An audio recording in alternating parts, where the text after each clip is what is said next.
Carta de Paulo aos Colossenses, capítulo 2, versículo 13 e 14, diz-nos assim: E quando vocês estavam mortos nos seus pecados e na incircuncisão da carne, Ele lhes deu vida juntamente com Cristo, perdoando todos os nossos pecados, cancelando o escrito de dívida que era contra nós e que constava em ordenanças, o qual nos era prejudicial, removeu-o inteiramente, cravando-o na cruz. Amém?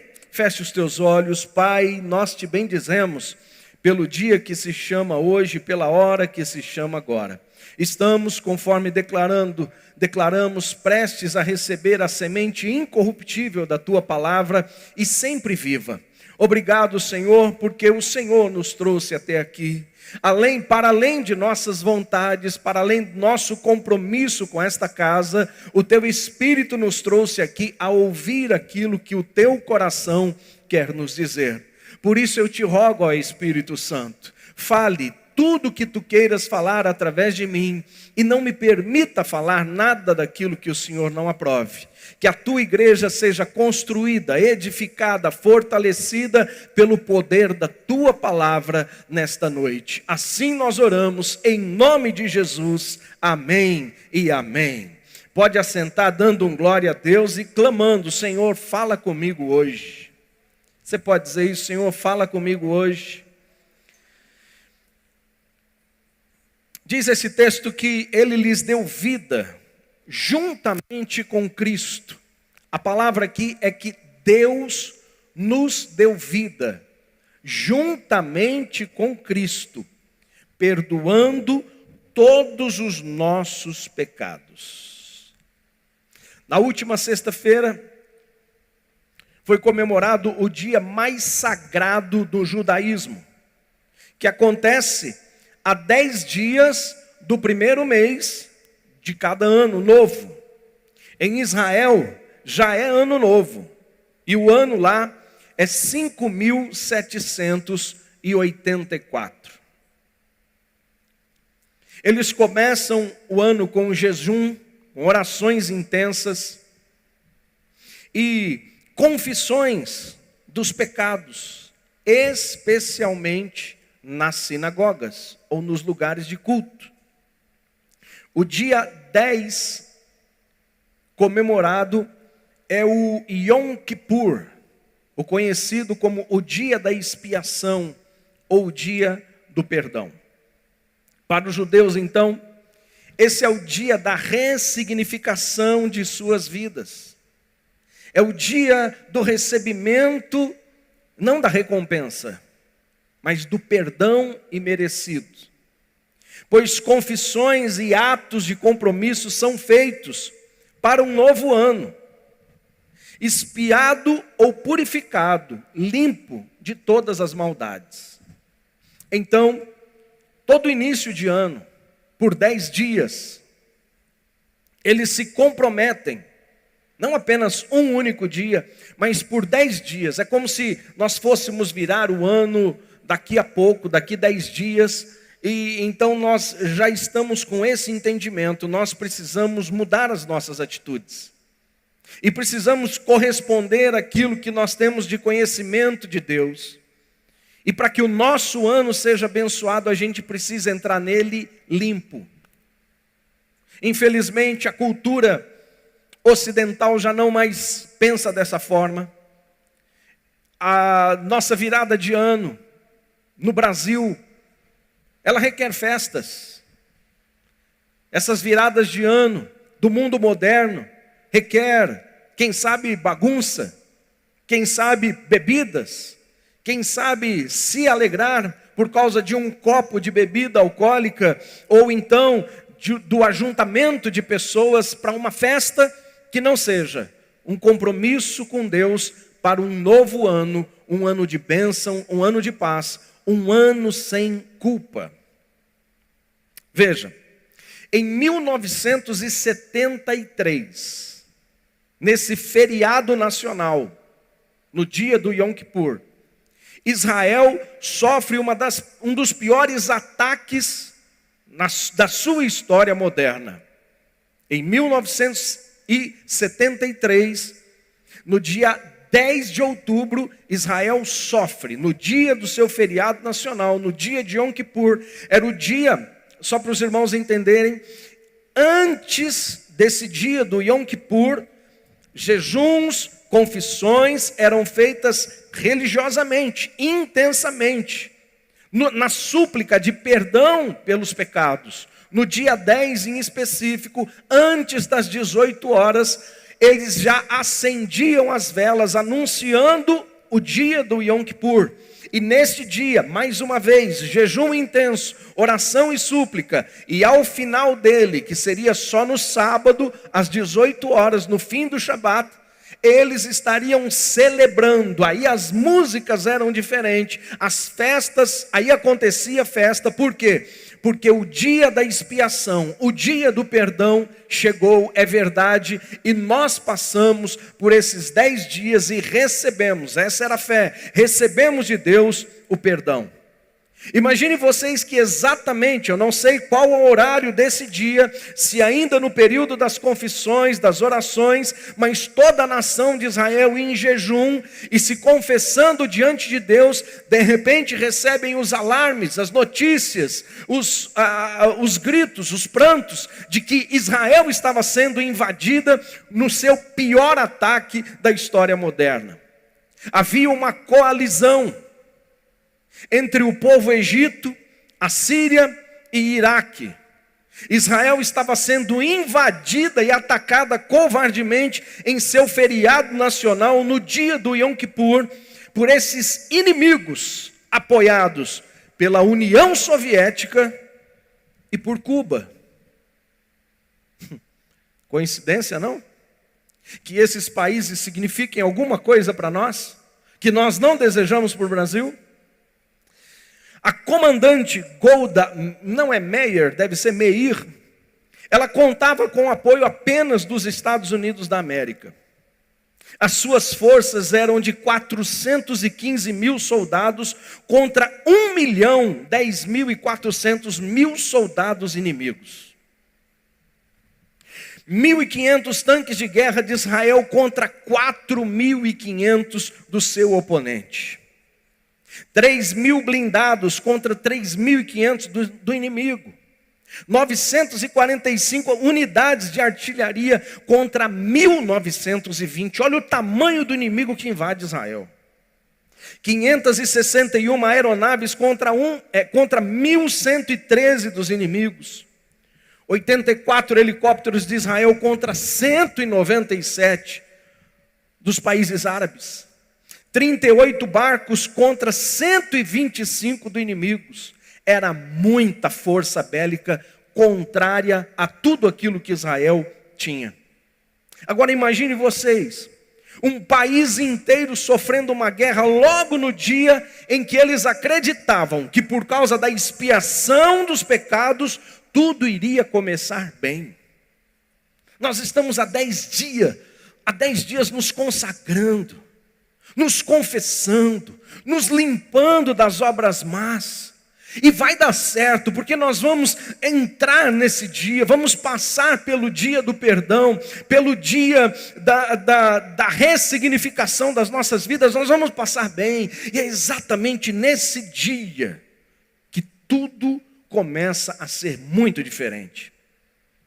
Imagine a fé daqueles homens e mulheres, das famílias, dos jovens alistados em seu dia mais importante no início daquele ano. Eu começo a fazer pergunta para a história. Onde estaria a fé e a esperança de que aquele Yom Kippur foi aceito diante de Deus? Eles só estavam fazendo porque esse era mais um rito que provém da lei de Moisés e de todos os costumes, de todas as ordenanças, sejam elas escritas ou orais. Eles são o povo que leva a sério a religião. Qualquer criança aos 7 anos de idade já tem boa parte da Torá, dos 5 primeiros livros da Bíblia decorados, escritos na tábua do seu coração. Eles estão habituados com os rituais diante da mesa da refeição. Quando entram na sinagoga, eles usam vestimentas, eles usam aparatos que significam a sua fé no Deus da fé, no Deus de seus pais.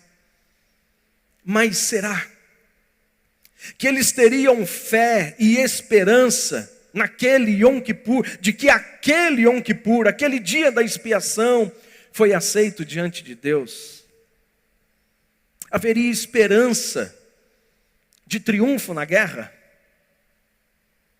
A propósito, dores, lutas, dificuldades nos anunciam problemas, nos anunciam não apenas ação, mas anunciam algo mais: batalha.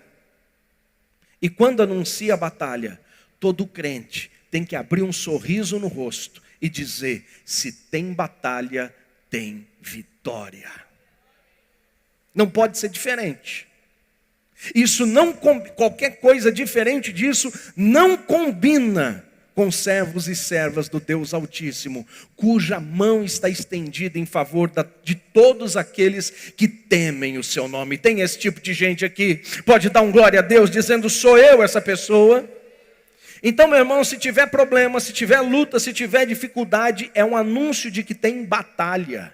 E se tem batalha, tem vitória em nome de Jesus. Nós somos aquele povo que o apóstolo Paulo disse que em Cristo Jesus nós somos muito mais do que vencedores. Não é vencer no 0-1, não. É com sobejo, é com sobra, é com triunfo, é para dar glória a Deus, é para encher a boca de riso e dizer: Deus transformou a minha história, Deus mudou o meu lamento numa grande festa. É a vida abundante que o Senhor nos convidou a viver. Mas haveria triunfo e esperança nessa guerra. Um povo que tem promessa sabe o Deus que fez a promessa. Deuteronômio capítulo 7, versículos 9 em diante diz: portanto saibam que o Senhor, seu Deus, é Deus. Ele é o Deus fiel, que guarda a aliança e a misericórdia até 1000 gerações aos que o amam e cumprem os seus mandamentos. Porém, ele retribui diretamente aos que o odeiam, fazendo-os perecer. Ele não demora em castigar aqueles que odeiam, prontamente lhes retribuirá. Portanto, guardem os mandamentos, os estatutos e os juízos que hoje lhes mando cumprir. Essa é a palavra de Deus. E aquela guerra? Quando terminou a guerra, em 25 de outubro daquele ano, Israel já estava dentro do território dos árabes e a 102 quilômetros do Cairo, a capital do Egito. Quem? Aquele povinho. E para hoje a mensagem é a mesma. O diabo, teu inimigo, teu adversário, seja lá quem for, pode olhar você como povinho, como pouca munição de guerra, como pouco armamento de guerra, com pouco soldado dentro de casa, mas ele só não sabe que existe a mão do Deus forte estendida ao teu favor e que pode fazer com que todos nós saiamos desta guerra mais do que vencedores. Em Israel, é isso que a gente precisa aprender. Aqui é maturidade. Em Israel, naquela guerra, 2.656 soldados foram mortos. O que isso me diz? Que eu posso até ter alguma perca, mas eu não perco a batalha toda. Eu não perco a guerra toda. Eu posso perder dias, eu posso perder tempo, eu posso perder lágrimas de choro, de lamento, mas eu não perco a minha vitória. 7.250 soldados ficaram feridos. 400 tanques de guerra foram destruídos. 102 aviões foram destruídos. Mas tem uma canção antiga, a gente nunca cantou ela aqui na sede, nunca foi da nossa playlist. Mas tem uma canção muito antiga que dizia assim, ó: mas eu fui no terreno do inimigo e tomei tudo que me roubou. Tomei tudo que me roubou, e Satanás está debaixo dos meus pés, ou o inimigo está debaixo dos meus pés. O que aconteceu lá? Síria, Egito,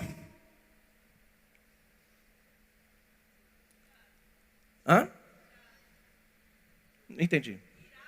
Iraque, Cuba e União Soviética. Pouquinho inimigo, hein? 15 mil soldados foram abatidos. 35 mil ficaram feridos. 2.250 dos 4.500 tanques foram destruídos ou capturados. Tem até despojo de guerra aqui. 432 aviões ficaram destruídos. Ou seja, contabiliza a perda do inimigo e a nossa provável perda, a nossa aparente perda. O mundo árabe foi humilhado até que o Egito fizesse acordo de paz com Israel. Deixou a influência da União Soviética e teve que reconhecer o Estado de Israel publicamente. A vitória veio, mas só veio depois do enfrentamento da guerra. Meu irmão, a mensagem para nós aqui até agora é o seguinte: não abandone a guerra porque tem vitória depois dela. Você pode me ajudar a pregar para essa pessoa querida que está do seu lado? Só uma pelo menos, diga: não abandone a batalha, porque depois dela tem a vitória. O Yom Kippur diz respeito ao perdão, diz respeito à remissão de más obras, diz respeito ao pecado de homens e nações. É por isso que Deus envia a sua palavra e por ela nós somos curados. É natureza humana ter uma obra ruim, é natureza do homem pecar, é natureza do homem se macular, mas é natureza de Deus. Eu mesmo sou o Senhor que apago as suas transgressões por amor de mim. E dos teus pecados, dos pecados que você cometeu, não me lembro. Tem crente que parece museu, mas não é porque é velho e nem antiquado. É porque vive de memória ruim às vezes. Mas eu pequei. Pastor, é que você não sabe minha história, mas em 1328, eu estava ali em casa e eu pensei uma bobiça. E Deus está dizendo: eu nem lembro do que você fez. E você está sendo nutrido por esse negócio que está cheio de teia de aranha. Você ainda está lembrando disso, você ainda está vivendo do passado. Você ainda está sendo consumido por aquilo que já ficou no passado. Porque se uma vez chegamos na presença do Altíssimo pelo nome de Jesus e confessamos os nossos pecados, a mensagem de Deus é: dos teus pecados eu não quero saber. Não me lembro mais. Mas como, pastor, é que isso acontece? Simples. A receita de Deus é muito simples. Ele diz: se o meu povo, que se chama pelo meu nome, se humilhar, deixa eu expor esse texto. Se humilhar é sair do próprio conceito e preconceito. Se humilhar é se render. Se humilhar é dizer para Deus: eu sou pior do que eu penso que eu sou. Eu sou mais fraco e mais frágil do que eu penso que eu sou.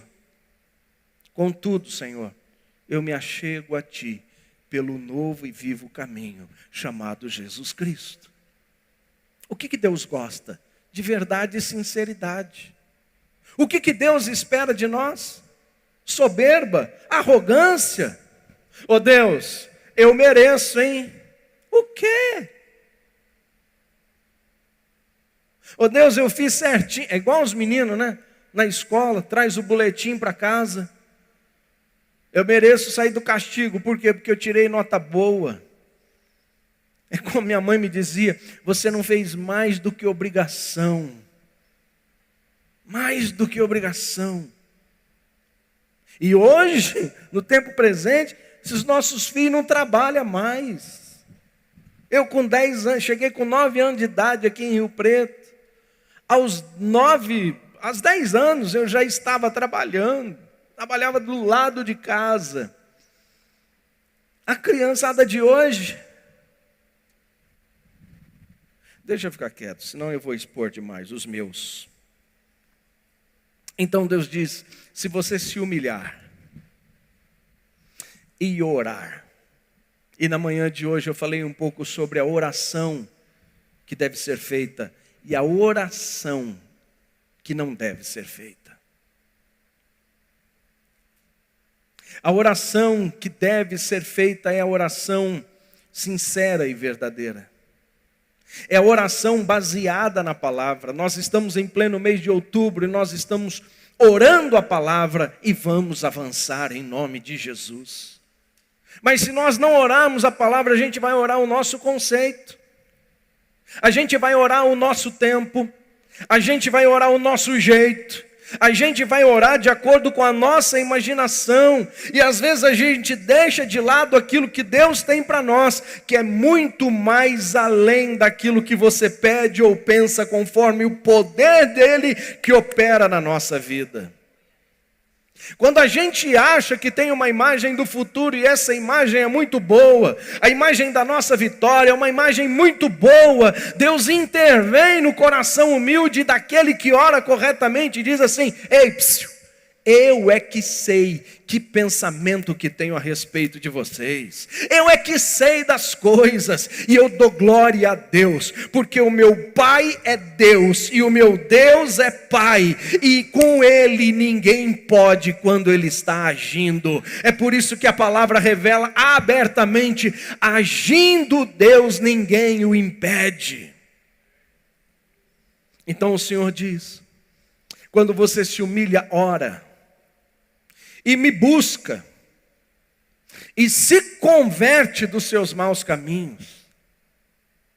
Converter é arrependimento, e arrependimento não é remorso. Posso falar? A diferença entre arrependimento e remorso é muito diferente uma coisa da outra. Deus prefere muito mais a nossa mudança de mentalidade e de ações do que as nossas lágrimas. Lágrima é remorso, é peso, é tristeza, é constrangimento. Mas o que Deus espera de nós é arrependimento, é conversão de atitudes que não condiz com o nosso estilo de vida. E aí a palavra do Senhor é: eu ouvirei dos céus, eu ouvirei dos céus, e perdoarei os seus pecados, e sararei a sua terra. Como Deus é simples, como Deus desenha uma realidade tão graciosa aos nossos olhos, ao nosso coração, aos nossos ouvidos. Filho, é simples. Filha, é simples. Desce da tamanca, se humilha. Ora, não murmura, não reclama. Me busca. Aproveite o tempo e me busca. Buscai ao Senhor enquanto se pode achar. Invocai-o enquanto Ele está perto. De quem Deus está perto, pastor? De quem tem um coração contrito, quebrado, simples e verdadeiro. Deus não precisa do nosso marketing. Deus não precisa das nossas estratégias. Deus só precisa do nosso coração, do jeito que Ele é. Isso é que significa graça. Isso é o que significa favor. Isso é o que significa misericórdia. Então, fazendo dessa forma, Jesus ainda coloca uma condição. Ele deixa muito bem claro aos seus discípulos que não tem apenas a ver com receber perdão, mas liberar perdão. A medida de Jesus para sermos perdoados ensina que a ideia não é apenas receber o perdão, mas também em perdoar as dívidas e ofensas que nós recebemos. Pare um pouco para pensar. De todos os malefícios que te causaram, de todas as feridas que abriram na sua mente, no seu coração. Pare para pensar um pouco naquilo que usaram contra você.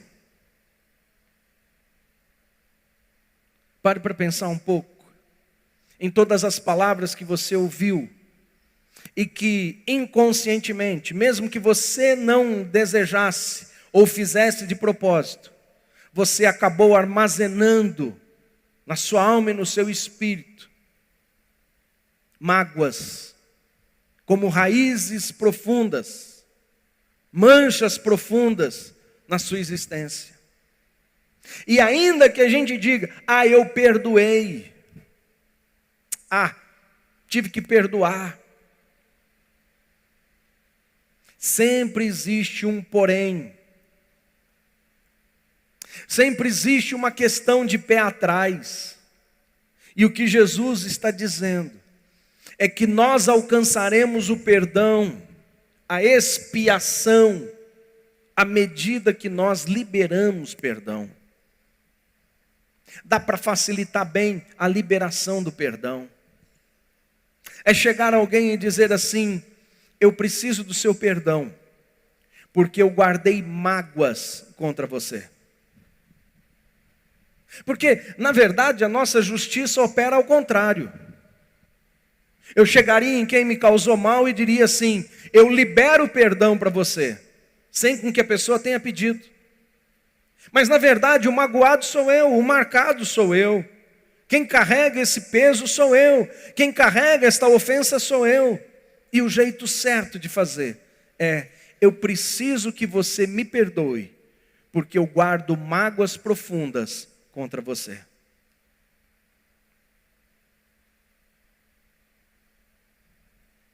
A ênfase de Jesus estará sempre em nos fazer entender o que vale mais para Deus. O que vale mais para Deus não é a nossa justiça, mas é a justiça dele agindo em nós. É o jeito dele fluindo em nós. Por isso, é que lá naquela oração que ele ensina aos seus discípulos, ele diz assim: e perdoa-nos as nossas dívidas, Mateus 6,12.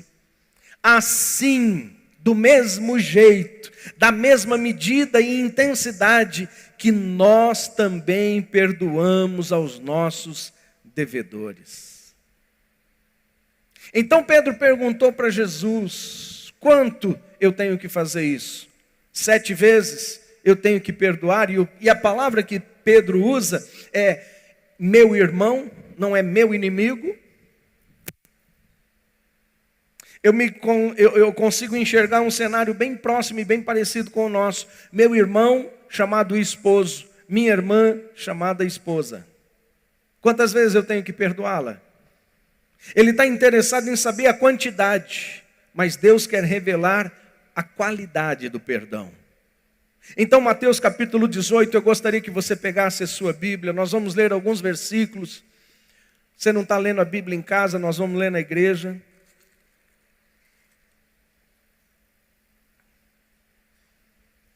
Evangelho de Jesus, do jeito que escreveu Mateus, capítulo 18, versículo 22. Jesus respondeu: não digo a você que perdoe até 7 vezes, mas 70 vezes 7. Por isso, o reino dos céus é semelhante a um rei que resolveu ajustar as contas com os seus servos. E passando a fazê-lo, trouxeram-lhe um que devia 10.000 talentos. 300 meses de trabalho. Não tendo ele, porém, com que pagar. Isso aqui me revelou Jesus e a sua obra de redenção na cruz. Porque de todos os meus pecados, eu não poderia apagar nenhum deles. Eu me vi nesse texto. Eu não tinha como pagar a minha dívida. E diz o texto que o senhor desse servo ordenou que fossem vendidos ele. Você vai ser escravo. A mulher, os filhos e tudo que ele possuía. E que assim a dívida fosse paga. Então o servo, caindo aos pés dele, suplicava: tenha paciência comigo. Eu pagarei tudo ao Senhor. Quantas vezes nós nos colocamos aos pés do Senhor e prometemos: Senhor, eu vou dar um jeito de pagar. Eu vou dar um jeito de fazer alguma coisa para pagar a minha dívida. E o Senhor daquele servo, compadecendo-se, o despediu e perdoou-lhe a dívida. Mas saiu aquele servo e encontrou um que lhe devia 100 denários. 100 reais, para quem deveria 300 meses de salário. Agarrando, começou a sufocá-lo, dizendo: pague-me o que você deve. Então o seu conservo, caindo aos pés dele, pedia: tenha paciência comigo, e eu pagarei tudo a você. Ele, porém, não quis, pelo contrário, foi e o lançou na prisão até que saldasse a dívida. Vendo os seus companheiros o que havia acontecido, ficaram muito tristes e foram relatar ao seu senhor tudo o que havia acontecido. Então o rei, chamando aquele servo, lhe disse: servo malvado, eu lhe perdoei aquela dívida toda porque você me suplicou. Será que você também não deveria ter compaixão do seu conservo, assim como eu tive compaixão de você? Já poderíamos fechar a Bíblia, ir embora, sem coragem até para orar. Só ficar de boca calada, dizendo: Senhor, se não for a tua misericórdia, o que será de mim? Porque quantas vezes eu tenho chegado no culto, ou mesmo durante o meu dia, e chorado, e clamado: Senhor, perdoa a minha dívida, perdoa o meu problema. Mas quem fez algo contra mim, não. Se eu achar para a rua, eu passo em cima com o carro. Minha esposa, aquela ordinária, não pode fazer comigo o que faz.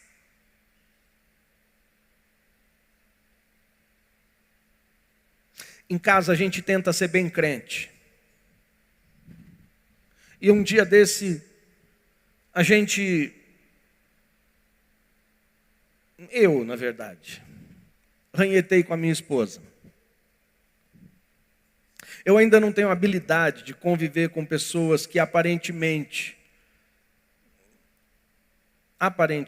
têm TDAH. Porque tem hora que minha esposa fala uma coisa e me faz imaginar situações, cenas e vislumbrar um tempo precioso, maravilhoso. O problema é que ela esquece. E aí meu castelo é como castelo de areia, bate a água e já não existe mais. E o que me acontece a não ser descer meu bico de tristeza, de reclamação e de murmuração e de frustração. Eu fico chateado. E o problema é que quando eu fico chateado, nesse nível, como ela diz, você se transforma. Você dá risada, Vanderlei? Acho que... Aí nós entramos no carro, como de costume. E hoje é o seu dia de orar. E ela orou. E eu estava duro. rígido. E terminou a oração. E nós fomos para o destino. E não estava nada bem aquele dia. Perdoe o seu pastor, ele também é humano. E vive igualzinho você.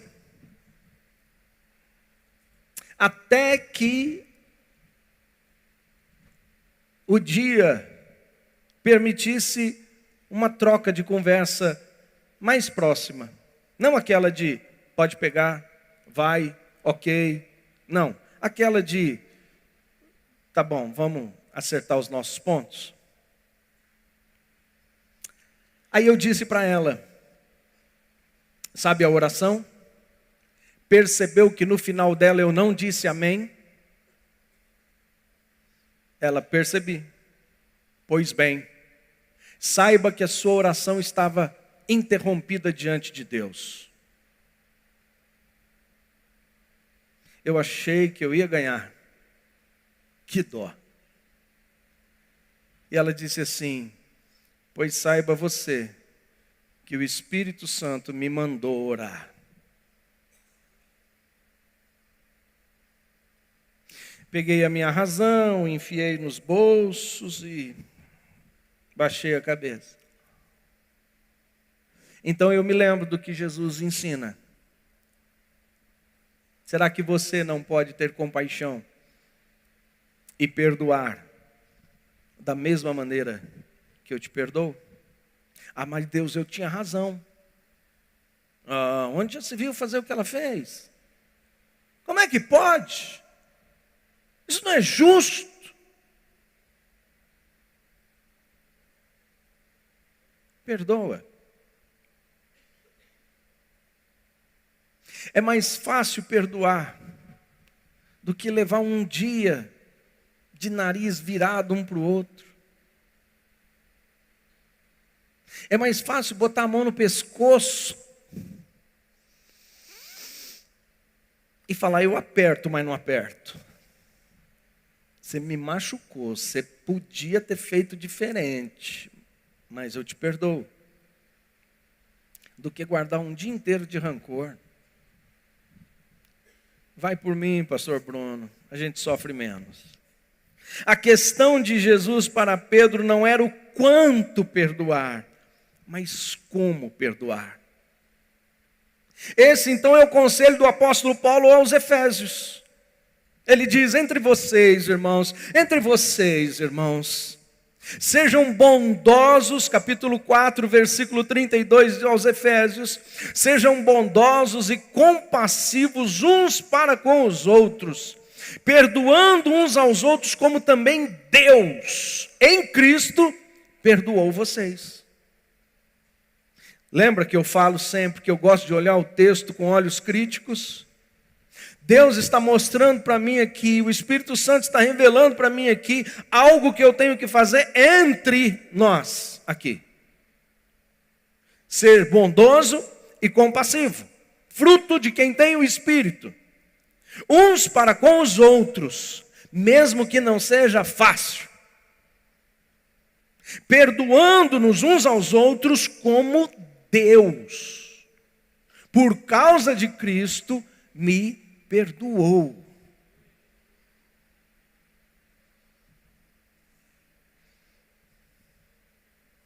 Então hoje, para a maioria dos judeus cristãos, Cristo é o Yom Kippur definitivo. É a redenção, é a expiação completa. Ele é a graça da redenção dada por nós, por Deus. Cristo é uma nova vida, Cristo é uma nova chance. Joseph Prince, em seu livro A Revolução da Graça, diz que a cruz é a obra-prima de Deus. E a graça é a pessoa que foi pregada à cruz para a nossa redenção. Como não olhar para Cristo e encontrar nele a expiação, o perdão, o pagamento total, o apagar de dívidas que era nossa e contrária à santidade de Deus. Então em Cristo Jesus nós temos uma nova vida e uma nova chance para viver. Infelizmente, alguma parte dos judeus hoje ainda estão jejuando, se lamentando, confessando e esperando que um dia seja um dia de expiação dos seus pecados, quando na verdade o próprio perdão foi cravado na cruz e disse: está feito, está consumado. Em outras palavras, não dá para viver uma nova vida sem aceitar a marca do perdão na cruz do Calvário. Não dá para viver uma nova vida sem receber o perdão da minha alma. Conforme o texto que nós lemos no início, quando nós estávamos mortos nos nossos pecados e na incircuncisão da nossa carne, ou seja, desobedientes de Deus, Deus nos deu vida. É só lembrar o que a gente era e como a gente estava. Quem era eu? Como eu estava? Antes da cruz de Cristo, antes do perdão dos meus pecados, antes de ouvir a mensagem: os seus pecados todos foram perdoados por Deus em Cristo Jesus, a nossa redenção. Quem era eu? Eu olho para alguns testemunhos, Nilcim, Pastor Valber, tantas pessoas que tiveram uma vida da qual eu não experimentei, da qual eu não vivi, mas uma vida longe de Deus, que achavam que a alegria estava na substância das coisas, achavam que a diversão, que o grande prazer da vida estava em conhecer uma nova aventura, uma nova droga, uma nova bebida, e gastavam tudo que tinham, até sua saúde e seu tempo, em busca de algo que durava momentaneamente. Então, como eu estava e como eu era, o apóstolo Paulo está dizendo que ele nos viu quando nós estávamos dessa forma. Tudo isso serve para mim e para você hoje lembrar que um dia a mensagem da cruz penetrou no meu coração e ressignificou a minha história.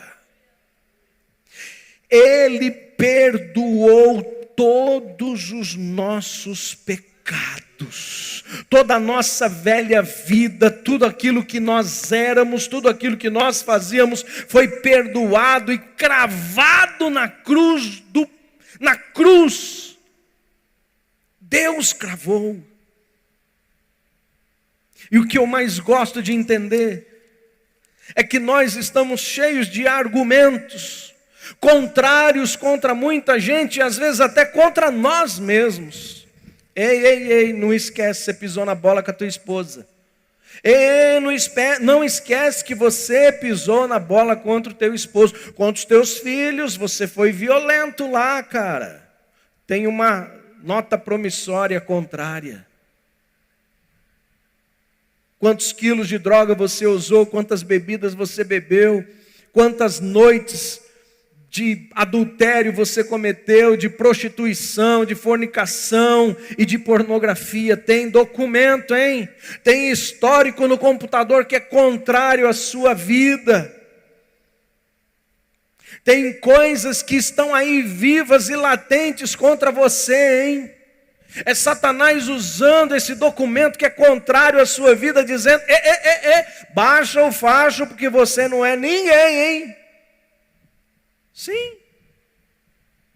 Essa é a intenção dele diante da graça salvadora de Cristo Jesus.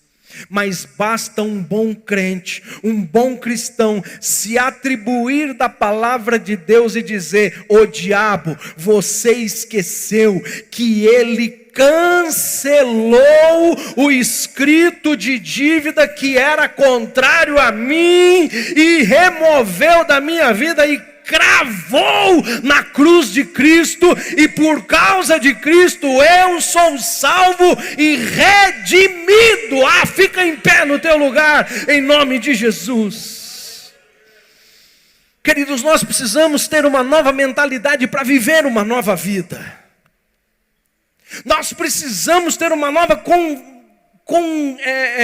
convicção, uma nova contemplação de quem e do que nós recebemos. Eu estava agora há pouco conversando com o pastor Mateus, e há uma coisa muito fundamentada, que quando nós não entendemos o que é graça de Cristo, a gente não consegue entender nem qual é o nosso futuro, e nem o que Deus tem reservado para nós. Nós somos muito limitados e achamos que o fim é uma perdição total, e que esquece de tudo, porque não há vitória, esquece de tudo, porque não há salvação, esquece de tudo, que não há redenção. Por quê? Porque nós não compreendemos o que significa graça. Graça. Todo dia 10, na verdade tem uma variação a cada ano, mas todo dia 10 de outubro, ou dia 10 de outubro, inicia-se o Yom Kippur. E ele só tem que trazer à minha memória uma coisa: um dia, Cristo Jesus esteve cravado naquela cruz, para a remissão dos meus pecados. E eu nunca mais vou abrir mão desta verdade. Eu fui perdoado.